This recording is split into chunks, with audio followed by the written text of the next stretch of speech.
60 years after the birth of a new faith, the world still belonged to empires and gods of war. On a mist-covered island at the edge of civilization, two forces gathered.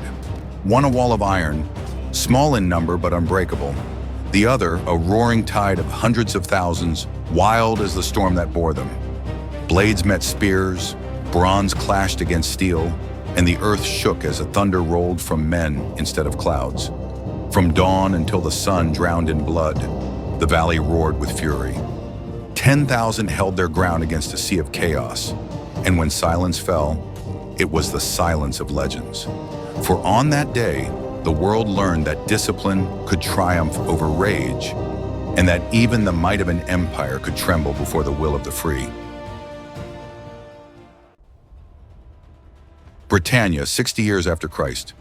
To the Romans, it was a distant and stubborn island, cold, fog-covered, and difficult to tame. Yet beneath its mists burned a fierce pride, carried by tribes who refused to bow to any emperor across the sea. When Emperor Nero's legions arrived, they did not come as guests. They came as conquerors. Cities were taken, sacred groves destroyed, and taxes tightened like iron chains around native necks.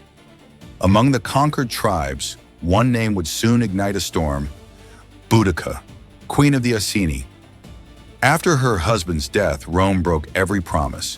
Her lands were seized, her daughters violated, and she herself was whipped before her people. What followed was not just anger, it was vengeance, sharpened by humiliation. In the shadows of her burning homeland, Boudica swore an oath: Rome would pay in blood. By the summer of 60 AD, her call to arms echoed across the island. Tribes from east to west rallied to her banner: Trinovantes, Cornovae, Silures, a wild host swelling to nearly 230,000 warriors. They were not soldiers by profession, but by passion. Farmers, hunters, and blacksmiths wielding spears, axes, and torches. Their strength lay in sheer numbers, and in their hatred, a force more powerful than any legion. Facing them stood the Roman governor, Gaius Suetonius Paulinus, a veteran of many campaigns in Africa and Gaul. He commanded barely 10,000 men. Half were battle-hardened legionaries of the 14th Legion, Gemina Martia Victrix, the rest auxiliaries and cavalry. But what they lacked in number, they made up for in discipline, armor, and tactics refined over centuries. The Romans fought as a single machine, shields interlocked, movements drilled, every man trusting the next. Their short swords, gladi, were made for precision killing in tight ranks. The Britons, in contrast, fought with courage and chaos, charging in great waves, roaring their fury beneath painted faces and flowing red hair. Suetonius understood his enemy. He knew that open plains would doom him. To survive, he would need to let the Britons' fury destroy itself. He chose not to face them yet, but to draw them into terrain of his choosing. While Boudica burned Roman settlements, Camulodunum, Londinium, Verulamium, turning them into blackened ruins, Suetonius gathered what forces he could and retreated west along the Watling Street, the Roman road slicing through the British heartland. There he would make his stand, not against a tribe, but against the storm of a nation in revolt. The fate of Roman Britain now rested on a single field, where discipline would meet vengeance, and one woman's wrath would shake an empire.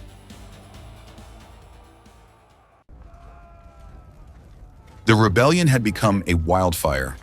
Every mile of Roman road now carried smoke and fear. Where once the eagle banners of Rome flew, only black ash remained. As Boudica's army marched north, their chariots thundered across the land. Each wheel was tipped with bronze blades that glimmered like fire under the gray sky. Behind her, an ocean of tribes moved as one, men shouting war songs, women beating drums, and children carrying torches. They had never known unity until rage gave them purpose. Boudica stood high upon her war chariot, her red hair streaming in the wind, eyes burning with vengeance. She promised her warriors that this would be the end of Roman arrogance, that the island would be free again. But among her closest captains, there was unease. The Britons had passion but no plan. They followed her faith, not her formations. Their courage was boundless, but their supply lines, discipline, and coordination were fragile as reed in the wind. While the tribes celebrated victory over smoldering Roman ruins, far to the west, Gaius Suetonius Paulinus prepared for the inevitable clash. He had learned from Africa that fury burns fast, but discipline endures. At a narrow valley along the Watling Street, he found his salvation.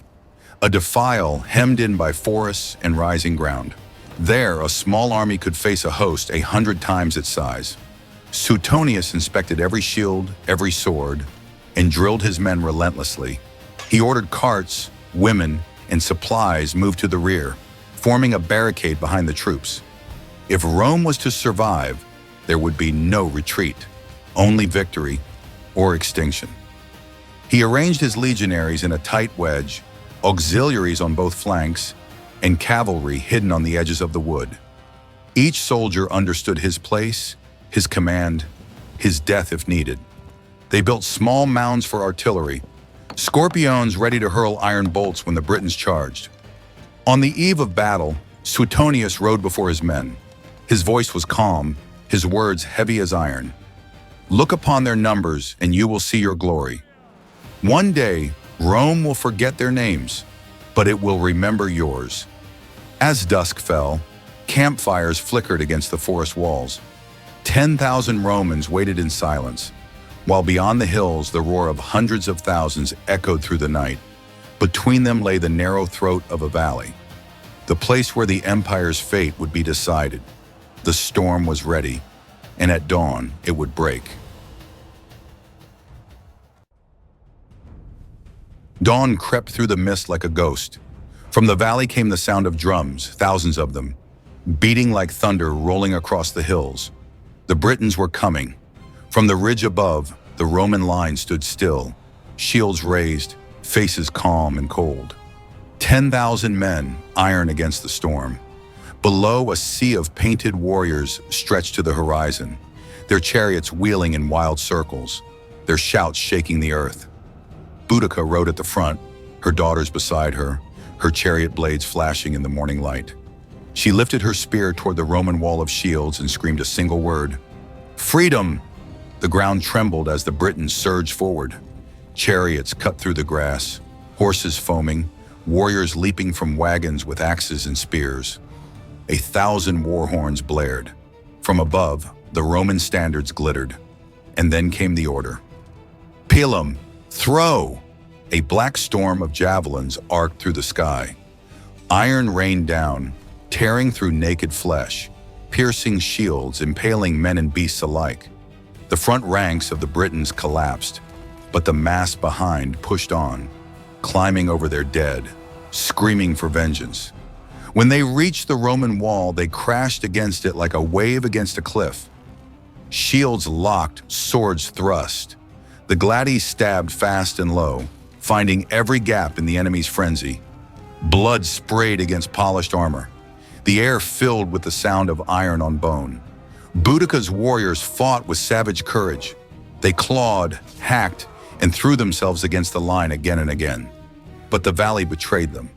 Narrow, steep, hemmed by forest. Their numbers, once their pride, now trapped them. Those behind could not move forward. Those ahead could not retreat. Suetonius raised his sword, the signal for the counterattack. The Roman wedge began to move. Step by step, the iron wall advanced. Each shove broke ribs, each thrust opened throats.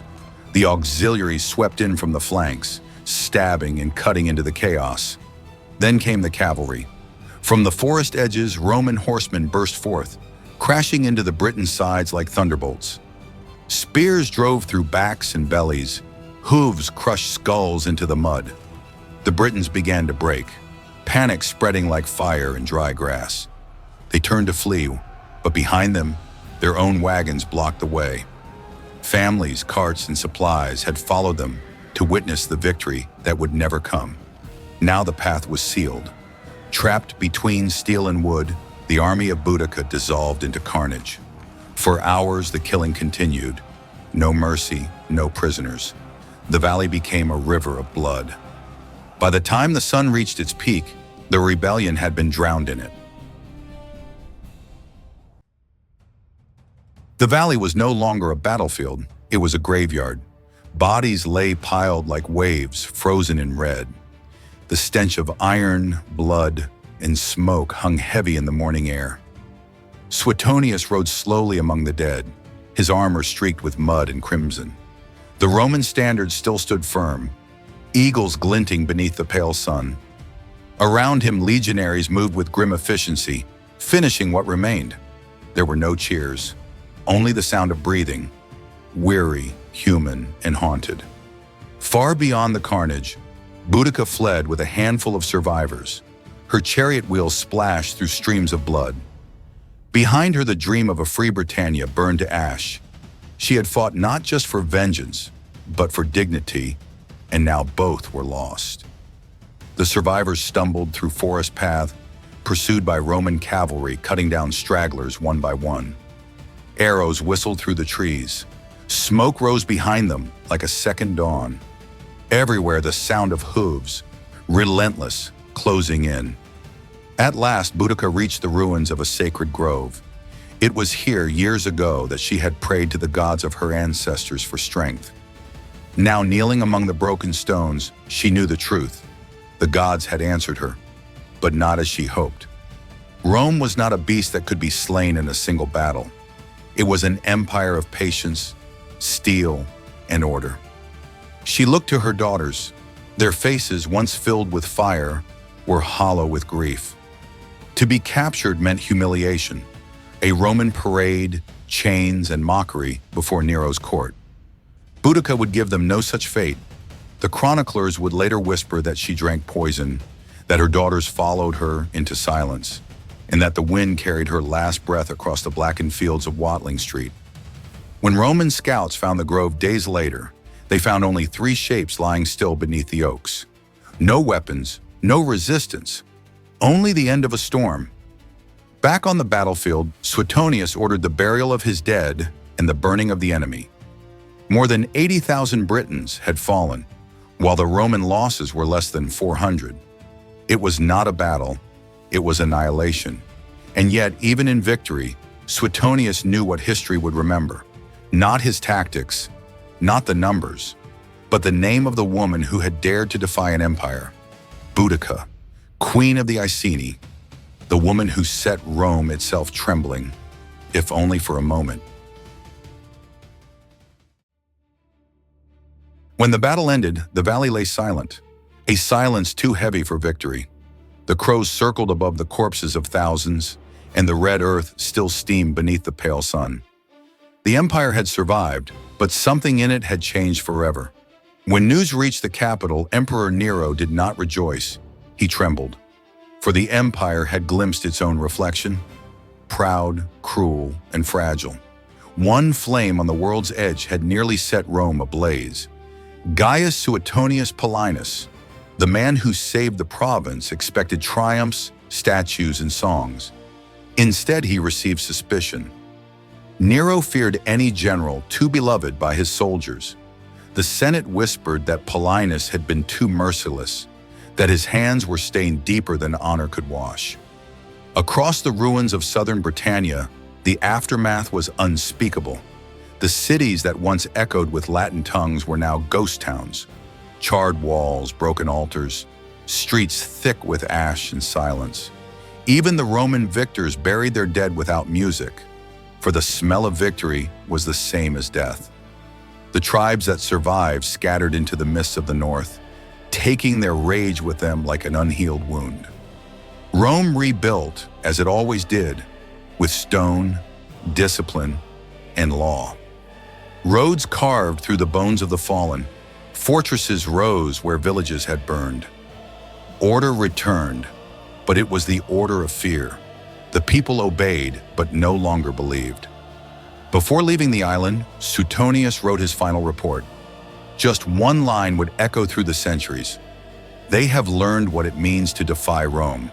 But even in Rome's heart, the whispers spread of a queen who had stood against the impossible and for a heartbeat in time had made an empire bleed.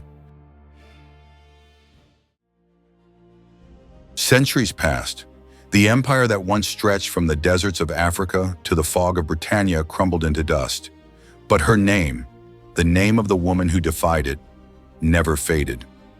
On the banks of a cold river, where ashes once fell like snow, a statue stands, bronze and unyielding, a chariot drawn by wild horses, its rider forever charging toward the sky. She is no longer a rebel, nor a queen, nor a ghost. She is a symbol of the fire that tyranny can never kill.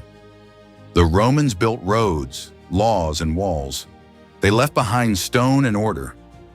But she left something stronger, a memory carved into the hearts of generations. Writers called her the Lioness of the North. Poets named her the Mother of Freedom. And when the wind sweeps across the old valleys, some say they can still hear the echo of wheels on the dirt, and a voice crying out through the mist, a cry not of defeat, but defiance. History remembers emperors, conquerors, and legions.